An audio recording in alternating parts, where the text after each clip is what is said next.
been a while. It's been a little while. I mean, for us to do this, not to not understand what you've been following, what you've been doing online and your music and stuff like that, but it was July 2022 when we last spoke, and a lot has happened since then. But here we all stand or sit.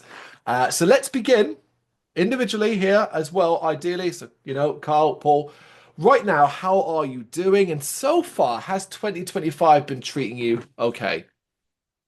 Yeah. 2025, we've been doing all right. Definitely very busy. A lot to keep pace with, a lot of moving parts, but we're doing it, man. Yeah. 2025 has been off to a great start. I mean, I definitely don't have anything bad to say. I think at this point, I don't know. I've probably stayed at like 10 hotels and probably been on 10 different airplanes at this point. Yeah, it's been a very, very busy year so far, and only going to get busier, isn't it? Yes, sir. Yep. Positives, though, all positive busyness, because obviously business can come in ways, but it's a positive mindset, right? Oh, Oh, yeah. yeah. Yes, sir. That's good to know because I'd ask you now again individually, can you compare your mindset to the last time we spoke to your mindset now and how you as individuals, how you've changed yourselves over the past few years? That's a great question. That's a very good question. Well, the mentality has shifted a little bit, certainly on the musical side, just realizing that we're moving forward, like from this upcoming record and beyond, that we're going to be calling upon a broader swath of our powers. I think that the instrumental era is, I'm not going to say over, we're always going to make instrumental music, but the combination of circumstances that led to us becoming a band with vocals is we're going to keep riding that train. That's right. And, physically, probably 10, 15 pounds heavier, maybe a little bit less hair. I'm probably half an inch shorter. That spinal compression. Spinal compression. That's exactly it. Yep. You guys, you look identical to how I remember you. I went back and rewatched the video because, I figured, hey, that'll be good research. It's been a couple of years, and I tend not to go back to my old interviews because I don't want to see my crappy interviews start on Once Upon a Time. But you both look fantastic. So you haven't, from my perspective, you're looking great. Well, thanks, Carl. We can say the same about you, man. Same. Yeah, big old smile on your face. Look at that. Looking good, dude. That was really the draw for this interview. I was like, I got to see this man's face. It's true. The secret's out. It is a lovely Sunday evening. You are my second interview, and the other interview was with Americans as well. So, I've been across the pond already. My second interview of the evening, so I'm feeling good, That's awesome. Just one more and you'll develop our accent. We got so much to talk about. We really, really do. But let's start with the here and now. We're obviously in the build phase of a new album being released. It's called Gospel, and it's out on June 27th. So right now, as far as gospel is concerned, what is keeping you busy? The promotion side of it. Yeah. Honestly, yeah, marketing and promotion at this point. I mean, honestly, we've had the album in the can. I can actually tell you exactly when we did it. Because I was in New Orleans attending a wedding. And I did the final mixes at this boathouse in New Orleans. Yeah, it was beautiful. It was immaculate. It was a great setting to be like doing the mixes in. It was like a 10-bedroom boathouse. It was great. I swear the place was haunted too. That's the other thing. Yeah. But that was all the way back in November of 2024. So at this point, it's just been establishing the timeline for release, doing like the super fun stuff, like talking to you. How has the PR side been so far? Like, are you getting a lot of positive responses, a lot of interest, particularly overseas as well? Oh, that's another really, really good question. Thanks for asking. It's been very positive, actually. So one thing that is different about Gospel is our release timeline, right? So the release timeline is much different from how we did Cult. Cult had 4 tracks on it, whereas Gospel's got 5.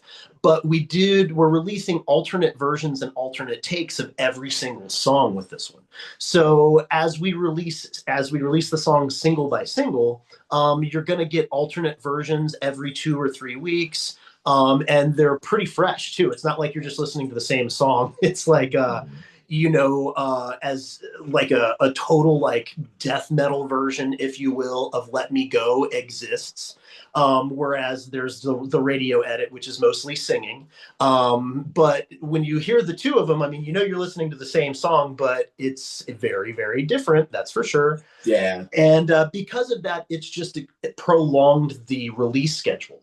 So we're going to be doing this kind of stuff all the way out until September of this year, where we're going to have a new release. Basically, I shouldn't say a new release, but either a new release or an alternate version that comes out every 2 weeks, starting next Friday, which would be February 14th. And Carl, I think we can say with some degree of confidence at this point, with some of the communications we've had, some of the other PR stuff that we've done, we are mercifully getting pretty good reviews, and people do have some pretty good things to say about it. And it makes you feel good because we're more sanguine with it now. We feel like pretty well tuned up with it. But the circumstances surrounding the production of the record with vocals on it and stuff, we were definitely out of what had become our comfort zone. Oh, yeah. So it definitely emboldens us to get such a positive response. Mm-hmm. I'm glad.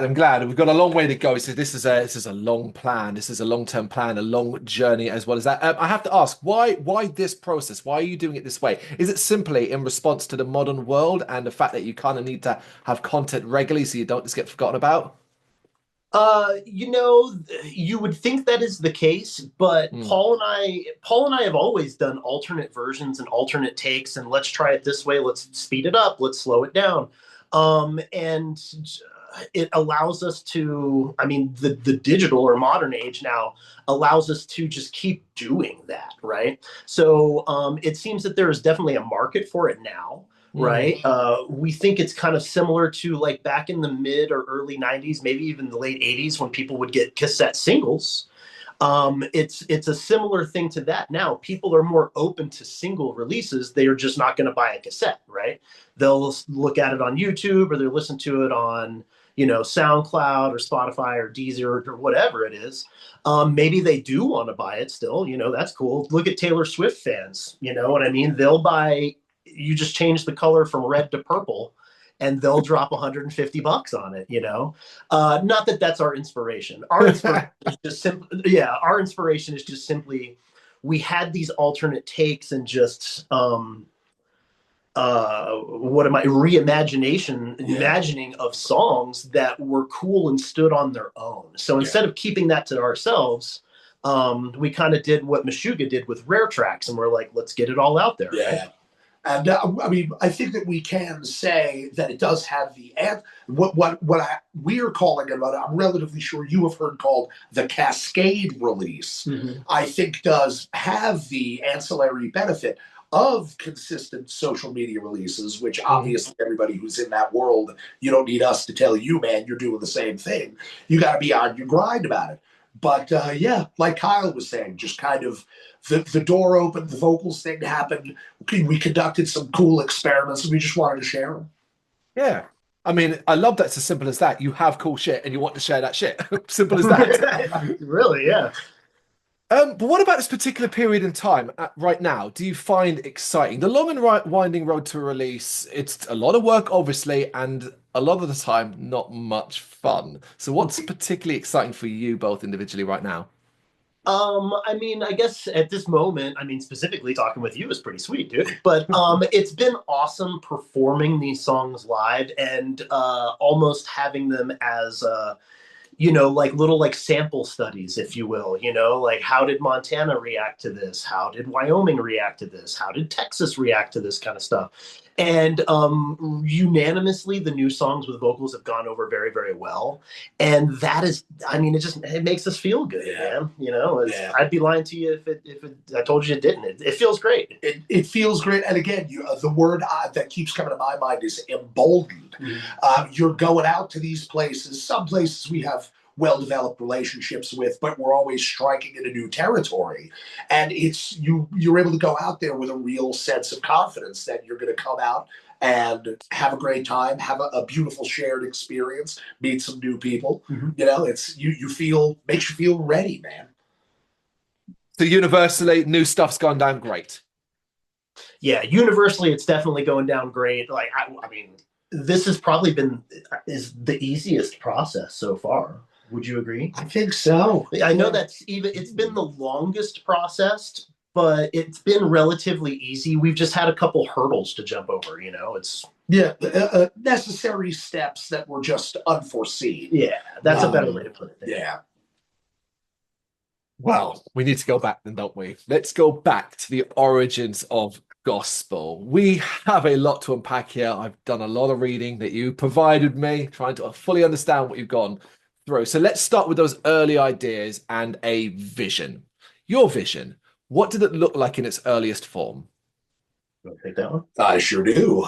Well, it's the earliest version of gospel was slated to be another instrumental record, and again, like you talking about just having stuff and feeling good about it and wanting to release it. We entertained the thought even now at some indeterminate point of releasing those songs. They were, we felt good about those. They were cool songs, but it's in its basic form. We completed those too. That record was in the can, and then I guess if the strict question is what was it in its earliest form, it was another record. Yeah, it was just another instrumental record. Yeah.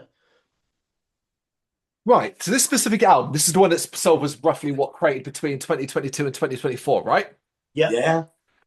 Right. It might have been another record, another instrumental record, but another Pathos Logos record, but it was you guys developed, haven't learned things from the previous record and so on.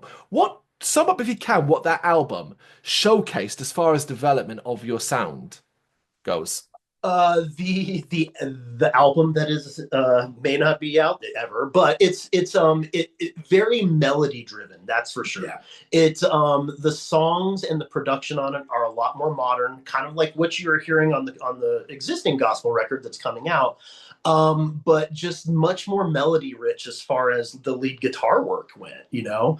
A lot of those melodies we ended up carrying over to the record and ended up just singing them and putting lyrics behind them. Yeah. But I would say that was probably the biggest standout to me. It was probably a little slower too, tempo wise. Yeah, I think that's fair to say. Yeah. The record. No, go on, sorry.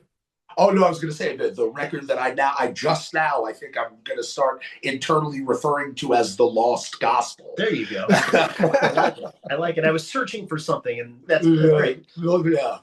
So. I love that. I just find it so fascinating that you have that body of work, and we may or may never base it like it might sit like that. It may never, and so on. And obviously, because it was the next album from on, it was interesting to see how it developed. But so you have this new album, right?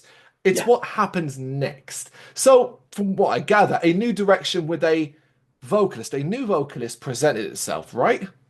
Yes, sir. Yep, that is correct. After coming off the road supporting Colt and starting to we had, by the time we were off the road supporting Colt, we pretty much had gospel written already. We just hadn't recorded it.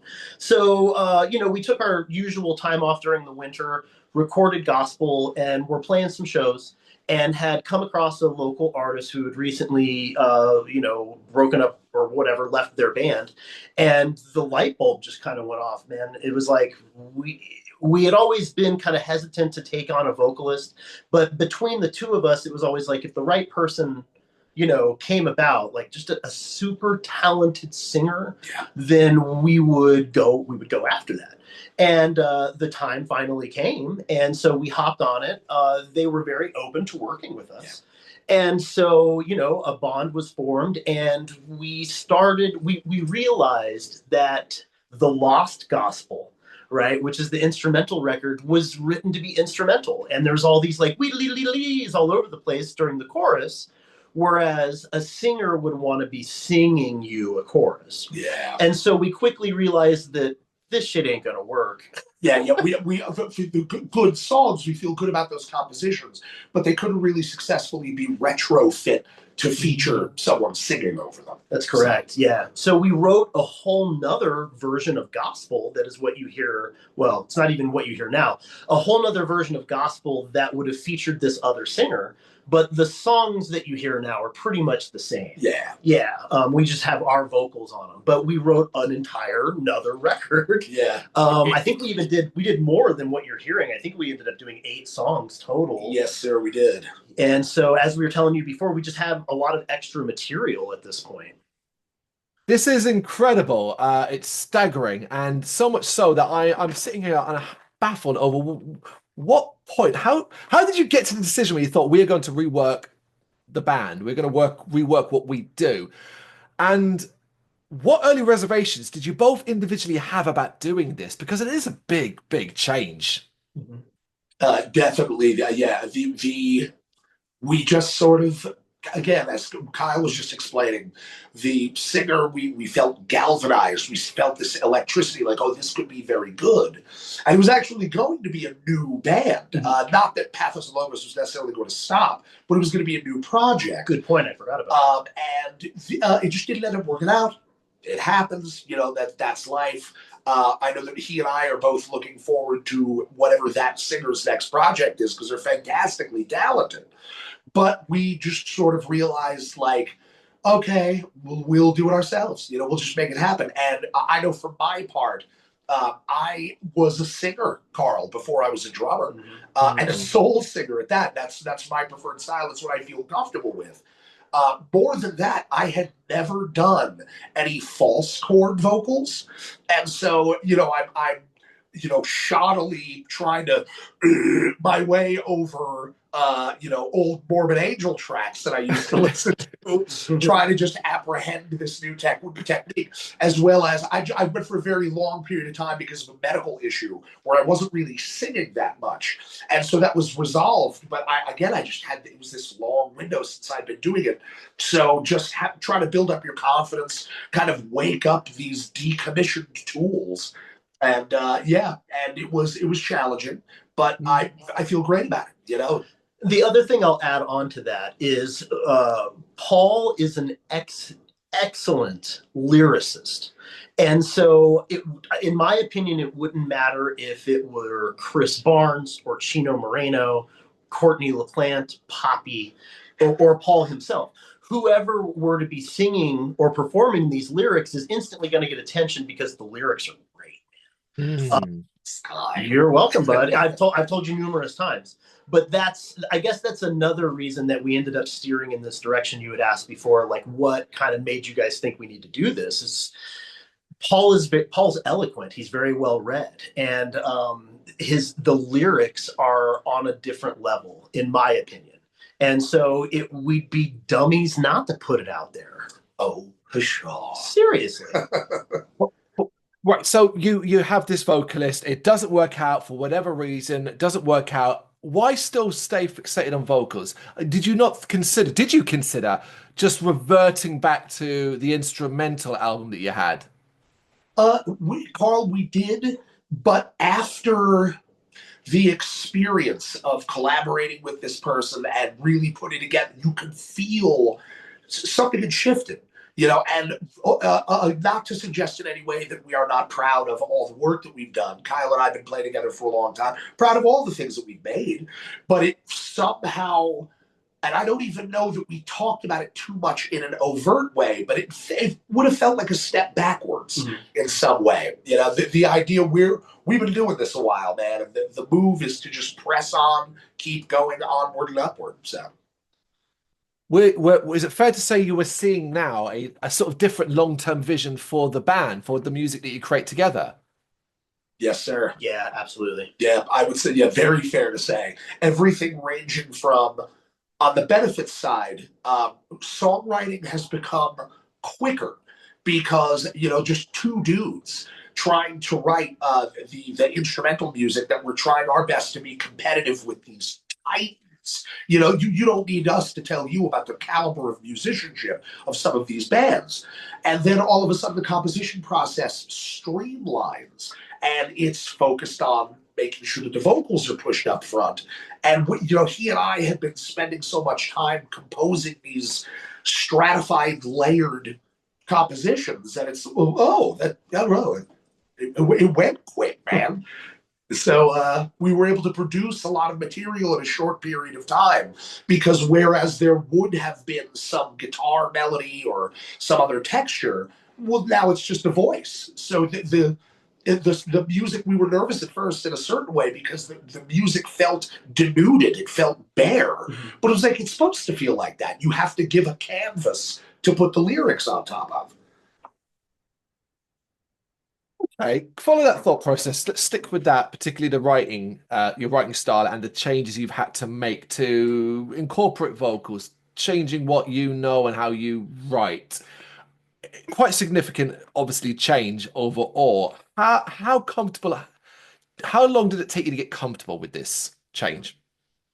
Once again, that's another good question and a very good segue because we started before when, playing instrumental music or writing the instrumental version of gospel, it's very melody driven, right? We want to still be catchy while being technical and flashy and all that stuff. But now that once we start incorporating vocals, that totally flipped on its head the way we started writing because we stopped writing songs as compositions before the lyrics and vocals were there.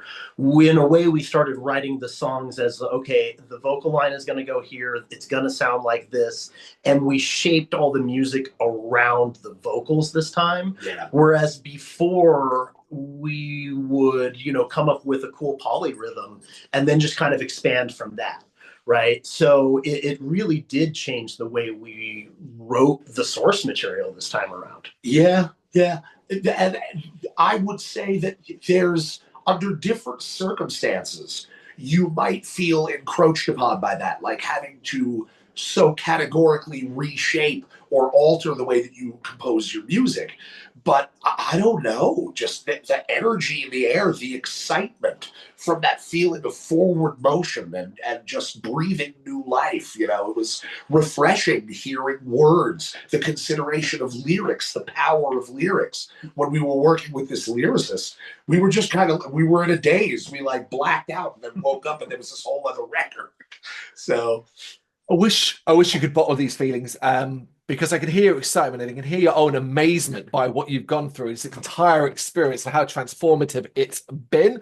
That's why I'm sitting here so aghast and trying to break it down because I can't quite believe this has actually happened, yet it clearly has because here we sit. It's incredible.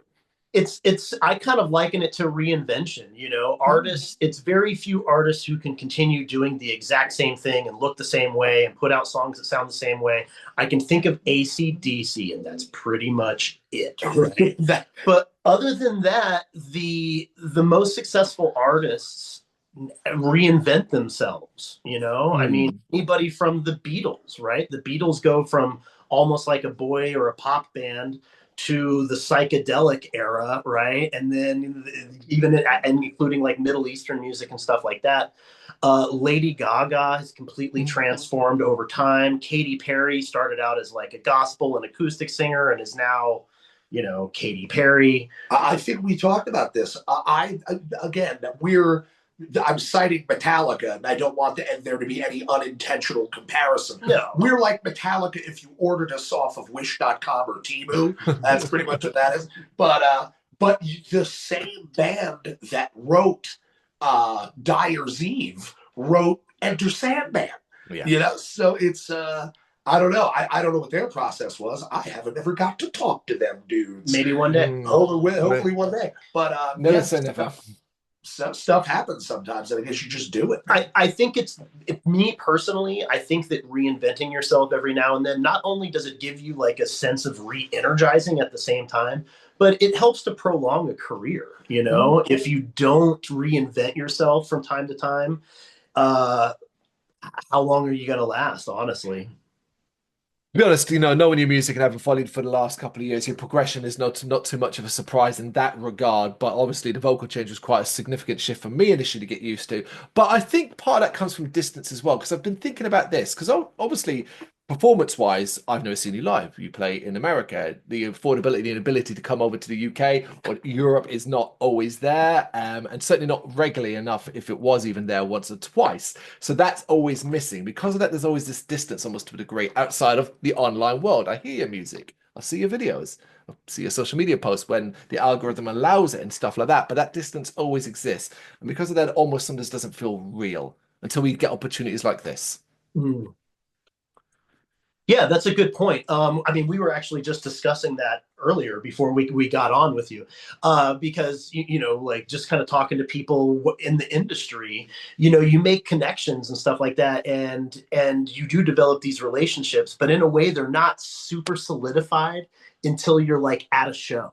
You know, you get to see the band live, or you get to play live in front of somebody else, or even just meeting at a show Mm. that you're both, you know, both into. Like we both went to go see Black Dahlia Murder or something like Yeah. that.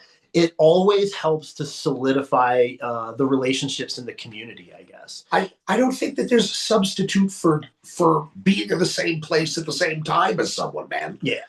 At the end of the day.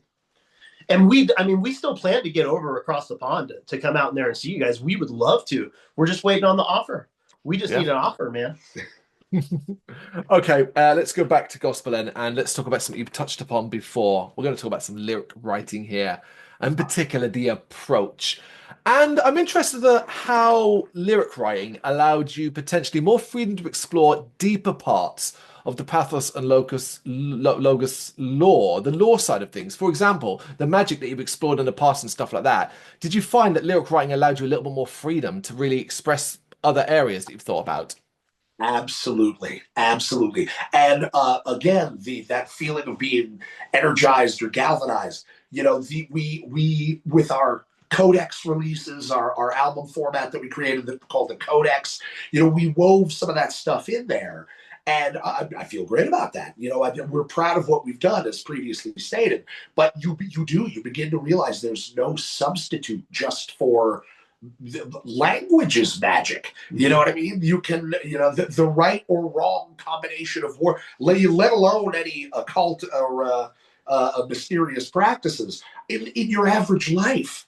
Day to day, the right or wrong combination of words can categorically alter the direction of your day, your week, month, your life. So it's, yeah, definitely very powerful. Felt like you were working with potent tools, Yeah. writing the lyrics. Paul just took the word right out of my mouth. It's powerful. I mean, what is language and what are words anyway if they're not magic? It's a series of sounds that people have decided between themselves how to cipher, right? But other than that, it's just a strange form of communication between humans, at least. And for us, especially as an instrumental band, we'd always struggled with how to convey what kind of theme or imagery, you know, or what the adventure, or, you know, what it is we're trying to get across in the songs. That's why even in the codex, it had a narrative of when you would read through it, kind of like, hey, here's what's going on in the song. And as you flip through the pages and would hear each song, you got a different narrative for each one. Well, we've basically just cut out the middleman there and started saying it to you at this point. We're telling you how weird we are now. Yeah, we're verbally expressing to you our weirdness, and it still ties back to the books and the imagery that we have before. It's just a much more direct way of communicating it to people. Was it quite a challenging process, lyric writing, or did you find it fun, exciting, interesting? I was thrilled, if I'm honest with you. I have written music with words in it before, much more intermittently, you know, not with the kind of focus that the scope of this endeavor called on us for. But I had a frame of reference for it, and I was both a little surprised and definitely extremely grateful because the process did not feel like a struggle. I mean, maybe it will at some indeterminate point. I know things ebb and flow, but I can confirm that the lyrical content for gospel definitely manifested very quickly, and I'm very proud of it. I feel great about it. Yeah, I can put it on a timeline. I mean, the lyrics were basically completed in the span of about 3 months. And there was a lot of it trimmed off, honestly. Like, I mean, Paul's a wordsmith, and he has a way for expressing things. And if you want it long form, great. If you want it short form, well, you're going to have to edit it. There was a bit of pruning that went on. Right. And and that's not a bad thing. I mean, if you think about it, every great author still goes through an editor, you know what I mean? They don't just throw something out there for the world to see. Because it is nice to kind of bounce it off people, bounce it off your close ones and your friends and stuff like that. But yeah, I mean, you'd probably be surprised to find out how much of the lyrics actually didn't make it into the songs because either the songs were long enough, portions of the songs got dropped off because, as I mentioned, we were writing songs around the lyrics. Yeah, so I mean, Paul could probably release a book on all of it. It's someday. Yeah. Yes, yes.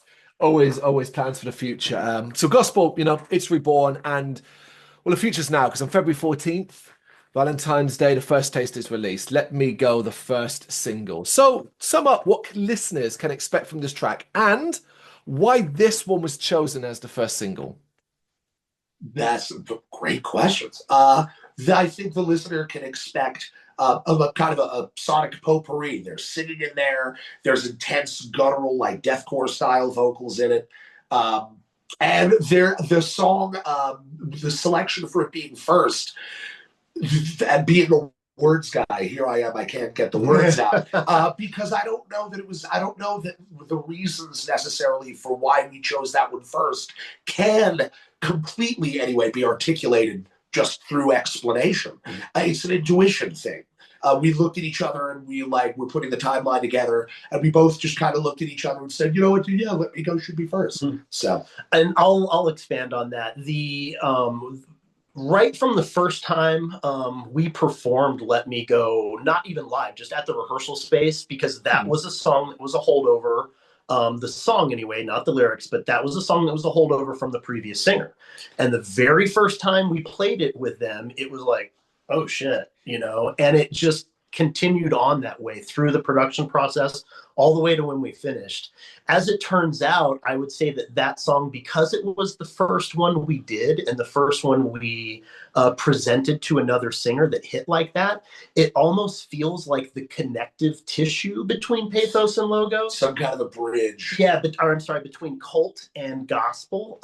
It's the Archaeopteryx, if you will, that connects the previous versions to what is now Pathos and Logos. Yeah, the modern iteration. Yeah. That makes a lot of sense. Obviously, I've heard this track and I absolutely love it. It's really fascinating to me, that bridge part, that you can hear the band that I know, the band I understand, and the band that you are now and the band you are growing and becoming into. It's there. It's familiar, but it's clearly so fresh. So that makes a whole lot of sense from my perspective. I did actually wonder if that was, did they choose this because they knew it was going to bridge albums or bridge sounds and stuff like that. So it was an interesting listen. I'm very excited to hear hear the rest. Excellent. Yeah, I'm that's exactly why. I mean, we have a power ballad on this release. So if we were to immediately go with that, for example, people would be like, what the fuck? Oh, I want to hear that now. Come on, release that one. The first minute and a half of that song is just voice and piano, right? And then you run the risk, if you make the wrong selection, of literally being misleading. Right. You know, so no, I get that, of course. Okay. Looking back over the entire creative process for the album, this is the full album from beginning to literal end. As long as it's been for you as well in the entire ups and downs of that journey, can you think back and remember some of your favorite memories? Of just the process of doing it. Yeah. Yeah, I do. I've got a good one for you. So it was during the vocal tracking for Let Me Go Hunter's Moon edition or Hunter's Moon version. And, Paul and I have always kind of done everything ourselves. Not always, but for the most part, right? And so we switched roles, and Paul was, hitting record on Pro Tools and running engineer. And I got the headphones on, and I cut this take for, I don't even remember exactly what the lyric was, but something into the sun. And it was like it sounded like my head was going to explode when I did it. It sounded like a dragon on that. As Paul would say, it sounded like a dragon. And you can hear Paul in the background just laughing like the Joker. Yeah, I couldn't believe it, dude. It just the take was I couldn't control myself. He couldn't control himself. But the kicker of all of it is that he did it in time with the song. And so that it made it on to the song. We left the insane cackling in the background is still on the track, and you can hear it. And it adds a certain like kinetic energy to the song when you listen back to it now. It still gives me goosebumps when I listen to it every time. I'm just like, oh, good, dude. It's good. It's good. So that would be the memory that is foremost on my head in my brain there. You know, and I'll say that I have a kind of almost a composite memory. Kyle, we have tracked a lot of the stuff for the album at Kyle's home studio. That's actually where we are right now. Kyle's got a lot of excellent equipment. Obviously, he's a professional in the field, a recording engineer, mixer for a very long time. And I have this composite memory. They're sort of all bleeding into one another of his yellow lab Hercules, and we're recording and we're doing our thing and trying to be all metal, and then here comes like the goofy puppy dog, and it's I will say that Hercules interrupted us on a couple of takes, but it just reminded you of this feel, just this homey sort of warm. It was an extra layer. Just contributing to the overall positive emotional experience of the production of the recording. Yeah, I'm going to throw one more out there because this one, while you were talking about Hercules, it dawned on me. In doing the alternate versions of the song, we did an acoustic version of one of the songs, and we hadn't rehearsed it. We were just like, let's try this, right? And so Paul came over and we had to, rearrange the song, right? Because it's just acoustic and guitar. So we redid all the chords. I shouldn't say redid, but we laid them out right there on acoustic and practiced it 2 or 3 times and then hit play and did a one taker of it. And it came out fantastic. I couldn't believe how good it came out on an acoustic guitar and just vocals. And everybody will get to hear that when we release Back to You in a couple months. Yeah. Can't wait. It's such an exciting time.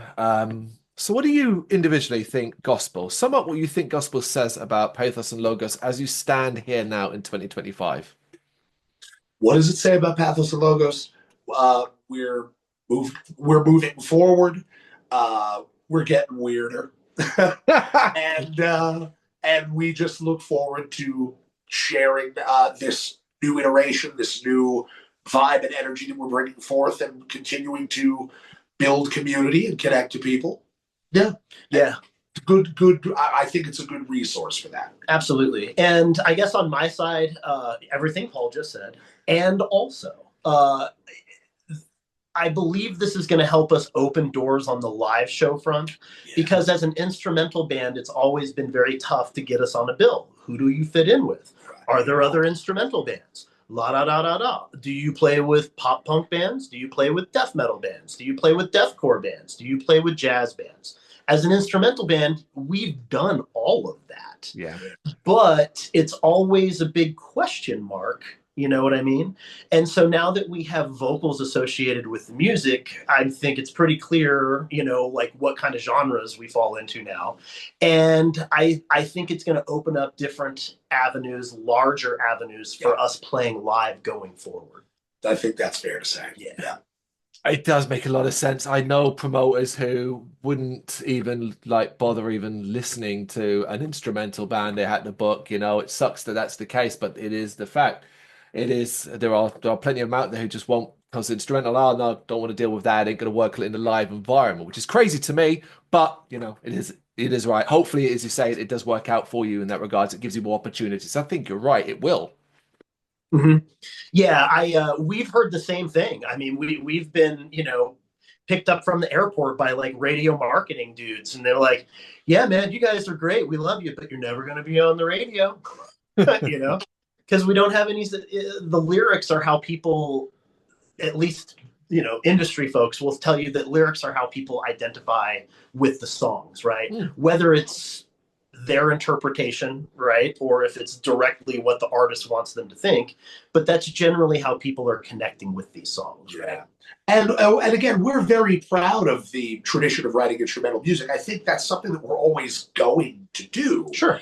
But it feels a little bit like, how can you take them back to the farm after they've seen Paris? You know, we're going to we just feel so good about it. It's also, I want to state explicitly that part of what's so exciting about it is almost remembering, be like, oh, there's this entire other suite of faculties that we both have that have sort of just been decommissioned or left alone.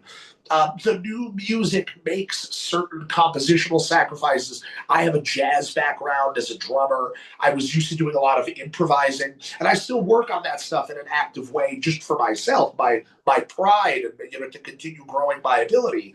But certain aspects of that have been streamlined or have been altered for the sake of just making room to, for the vocals. But you just feel like you're firing on all cylinders in a way that, there's less that's being held back, and that's an exciting feeling. I believe listeners to the album, the single, when it comes out on the 14th, this interview and anything else will understand and get to your enthusiasm and passion for what you've created here. But what do you hope listeners take away from the album? Beautiful question. For my part, I hope that they take away the energy of it not just being, that's, and in fact, part of the reason why we called it gospel. I hope that they're able to absorb or extract from it, though, in an even more focused way, that it really isn't just being a band for us, man. And it's not even just being a lifestyle. It's literally like this entire holistic spirituality. It's, we still, in our way, even if we've altered what we do a little bit, when it's time to write a new song, we do still go back to the books. We still go back to the books, man. So, yeah, just it's a lifestyle. It's what we've committed ourselves to, and on several levels. Yeah. Yeah. Ultimately, I mean, we really just want to identify with people on a much deeper level, right? And so while we were able to do that with the instrumental stuff, this is just much more direct. I feel like people are going to identify with these lyrics, and grab onto them. Open. Yeah. And then, come and check us out at a show, man. Okay, well, sticking to this mindset and this thinking about what other people might think, I suppose. Success, it's measured in many different ways these days. Who really knows what that means?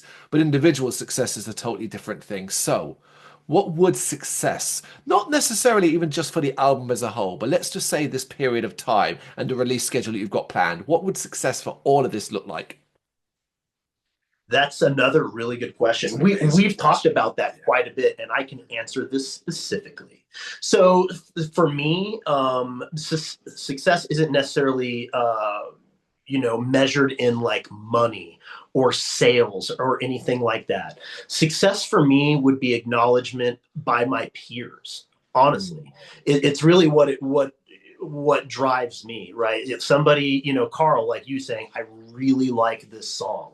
That is the definition of success for me, because ultimately, I mean, hey man, in my personal life, I do pretty good. I make good money, but at the end of the day, like, today's been a drag, but talking to you has been fucking awesome. Yes, sir. And that's success to me, right? Like, if we were able to share the stage with one of our idols like Meshuggah, or play with Animals as Leaders, or Soundgarden, or a band like that, even if there was nobody there, that would be successful to me. That's you staking your flag at the top of the mountain, man. Exactly. Yeah, I guess maybe that boils down to, I don't know if maybe that ties into like respect from your peers, maybe.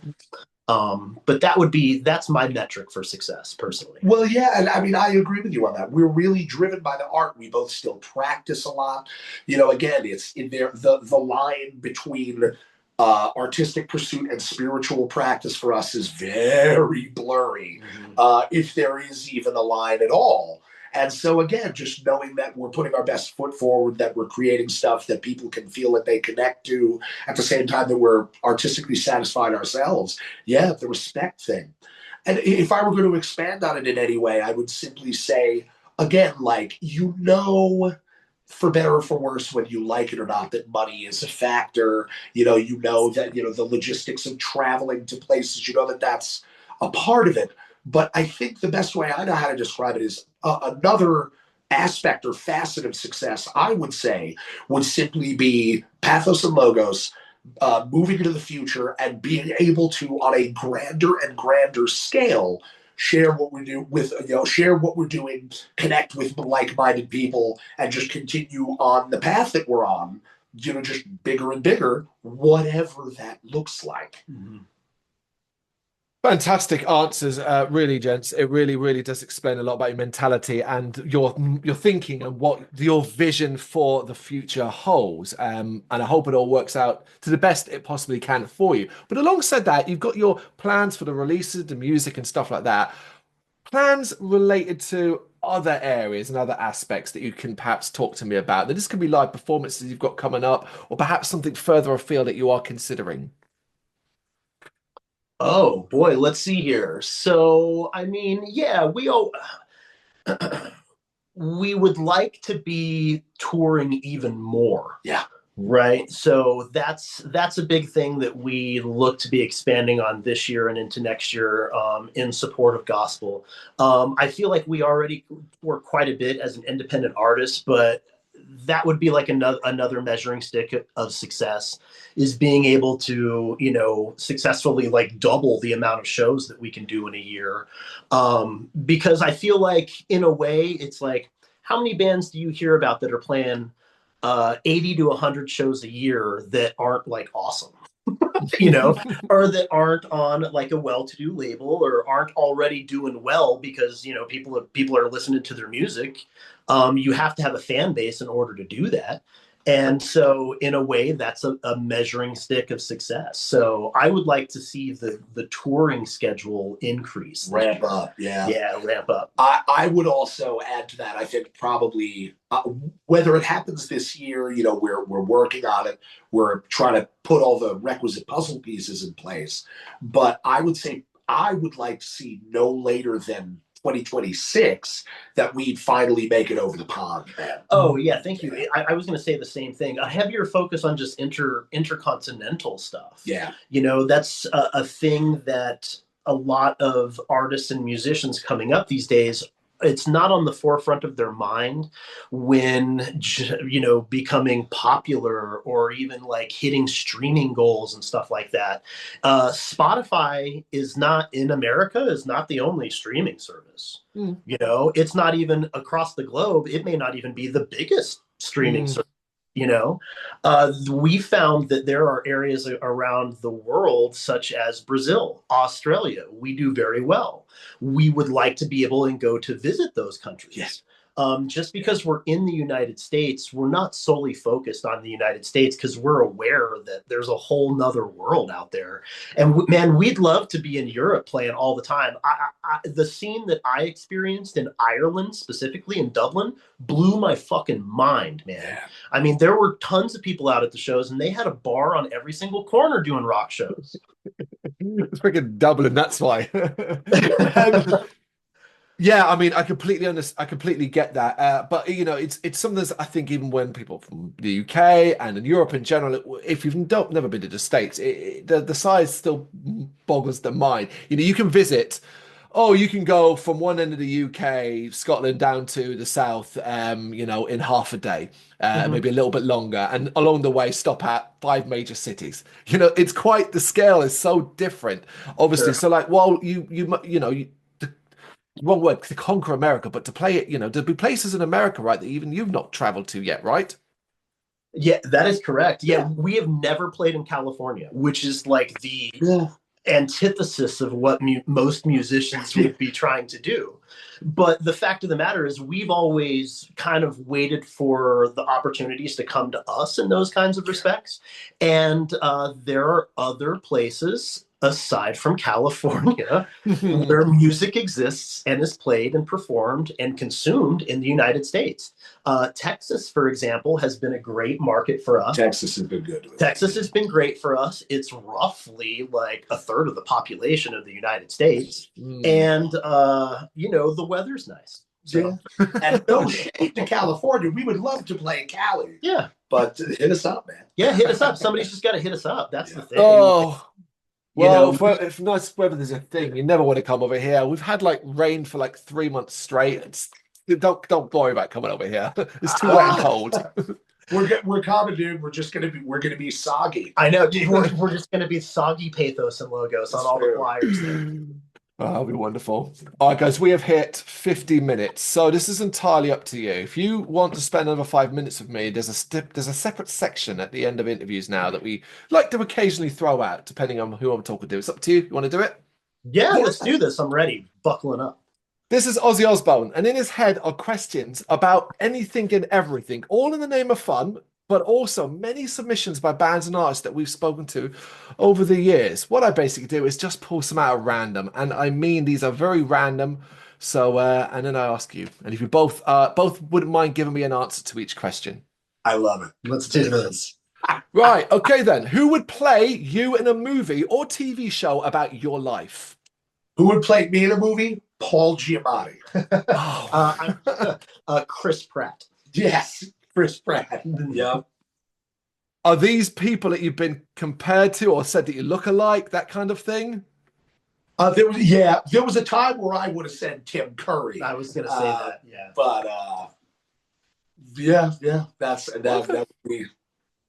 that'd be cool. Cool. I thought you'd struggle with that one, but there we go. In your opinion, what is the coolest thing you own?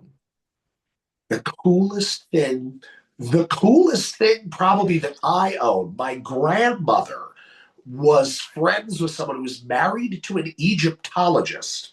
And I have in my home a piece of stone collected from Giza. I think it might be off of one of the pyramids. Now, if I'm cursed now because I have a piece of one of the pyramids, it hasn't caused any deleterious effects to this point. So, boy, that is the coolest thing I own, huh? Yeah. What's the coolest thing that you own?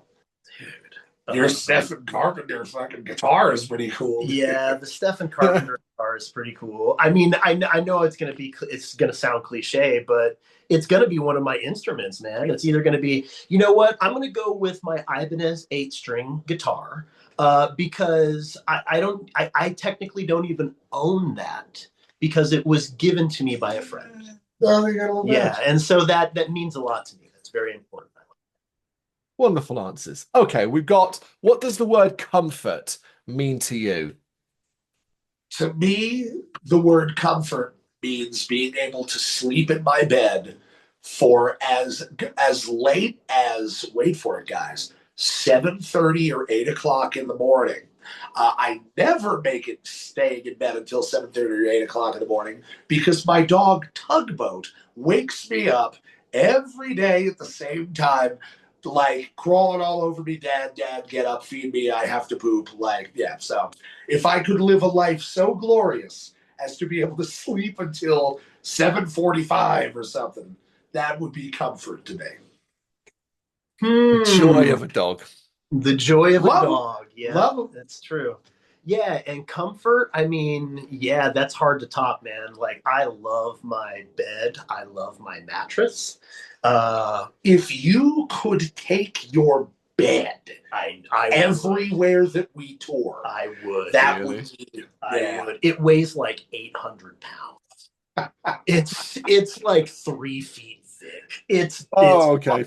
Yeah, it's definitely you know, I don't know how do I say this. I'm spoiled. Let's put it that way. Right. I think I'm getting a picture here. This is no, you know, IKEA bought plastic bed put together. This is something special. I'm getting the picture. Yes. That's right. I'm a sucker for beds and mattresses. It's where we spend a lot of our time, you know. I know that's like the sales pitch when you go to Mattress King or whatever, or Bob's Furniture.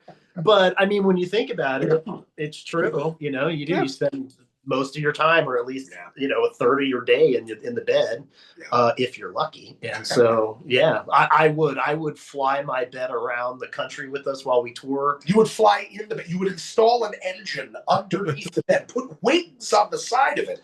Better yet, let's put me in the mattress and wrap it up with with straps, and then you can just put me in the checked luggage.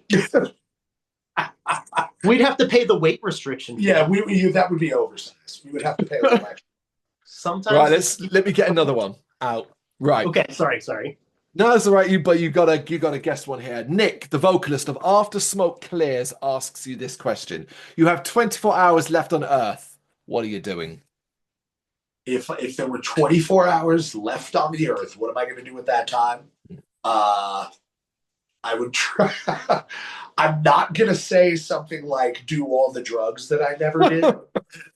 If I had 24 hours left on Earth, I would probably just hang out and play all of the old video games that I used to like when I was a little kid. If you got to go out, you're going to go out playing Mega Man 2. You know what I mean? Once again, cliche, sex on the beach. Attaboy. Doing it on a beach. I've never had sex, actually. I'm like a Ken doll, so. It's the video games for me. Both of you are good 24 hours there. All right, what country or culture has the best food, in your opinion? I'm a big fan of Indian food, man. Yeah. And there's, delicious, good stuff. How hot do we go? Say it again. Sorry, how hot do we go here with Indian food? How hot are you going? I'll go Indian hot, man. When they give you the option, man, I'll go Indian hot. I like that. And for me, I this is going to sound strange, but I love the pizza from Ireland. Like, pizza from Ireland is some of the best pizza I've had on the planet, and I've had pizza in a lot of places, but I don't know what it is about the dudes making pizza in Ireland. It's legit, man. That's awesome. It's good. That's good to know. That's it's not exactly a country known for its pizza. I thought so too, but I couldn't believe it. Oh, yeah, fair enough. Okay. Two more then. What is a song that will always get you into a pit? Oh, that will always get man. I would say probably Moonlight Equilibrium by Black Dahlia Murder, man. That's a good one. Yeah, and just anything with the werewolf vibe. I'm the werewolf. I'll go in there and tear you apart. I'm gonna go with No Remorse by Body Count. Hell wow. Song is hard, son. Yeah, those are great choices. All right, last then. Tell me something great about your hometown. Something great about my hometown. Yeah. Now, if I was about to say, I could go Colorado or I could go New Jersey on this one. Good. I expel the virtues of both. That's right. Well, where I'm living in Colorado is, I'm having several ideas at the same time. Fun downtown. You know, I was just there just last night. It was a cool little downtown. They've been building it up over the last couple of years. I think it's working. There's a cool venue there, too, called the Moxie, that we like to play. The Moxie Theater, cool spot. And then back in New Jersey is just... Kevin Smith. Kevin Smith. I went to the store, the one that he opened up in Red Bank. It was dope. Yeah. But, it just... I can't even pinpoint one single thing. New Jersey still calls to me like the one ring. I don't think I'll ever be free of it. I love it. Yeah, and for me, so I'm originally from Anchorage, Alaska, but I moved away when I was a baby. So like my hometown, I don't, hey, my dog just moved the camera stand there. I wasn't there long enough to like experience anything like super cool. But Colorado is definitely known for the Stanley Hotel, which is where Stephen King kind of found inspiration to write The Shining. Had my honeymoon. Paul also had his honeymoon there. My honeymoon at the Stanley Hotel. It was awesome. Yep. It was haunted as shit. It was awesome. Yep. And then, yeah, exactly. I spent a lot of time in New Jersey as well, so it's also near and dear to me. So I'm going to throw out the Ivy Inn in Princeton, New Jersey. What the fuck is up? Down to the fucking Ivy. The Ivy and Hoagie Haven. Yes. I hope we've not been there since everything was shut down for quarantine. I hope against hope that in beautiful, scenic, historic Princeton, New Jersey. Okay, yeah, Ivy League school, Princeton, great, cool. I hope the Ivy Inn, the Ivy Tavern, that bar, and that the sub place next door, Hoagie Haven, I hope they're still going strong, man. Food grade F. You could see the roaches infesting the place were actually making the sandwiches. They had put them on payroll. But it was some of the most amazing food I'd ever had. And especially so after you had 1 million rum and cokes. So, yeah. Of course, it always makes it all okay. Your enthusiasm for that place is almost matched by your enthusiasm for gospel and what comes next over the next 6 to 9 months. Of course, gospel is out on June 27th. That's super, super important. But first, let us not forget that there is a track out on the 14th of February. It is Let Me Go, and that is up first. And the rest of the year looks super, super exciting. Gents, thank you so much for taking your time, giving it to me, sitting here for an hour, and just talking about the band. I really appreciate it. Hey, Carl, same thing, man. It was good to see you. Time always flies when you're having fun. I can't believe it was like this was the hour went by. Yeah, like it went by real quick. We love you, Carl. It's great to see you, man. Yeah, hopefully we get to see you face to face, man. We got our passports. We're just going to show up on your door one day, soggy Pathos and Logos for a week or something like that. Thank you very much for watching. If you've enjoyed what you've seen, please consider hitting that like and subscribe button. It does help us out. You can find us at gbhbl.com and across all social media platforms. And if you really want to give us a bit of extra support, please consider buying us a cup of coffee over on our coffee page. Thank you.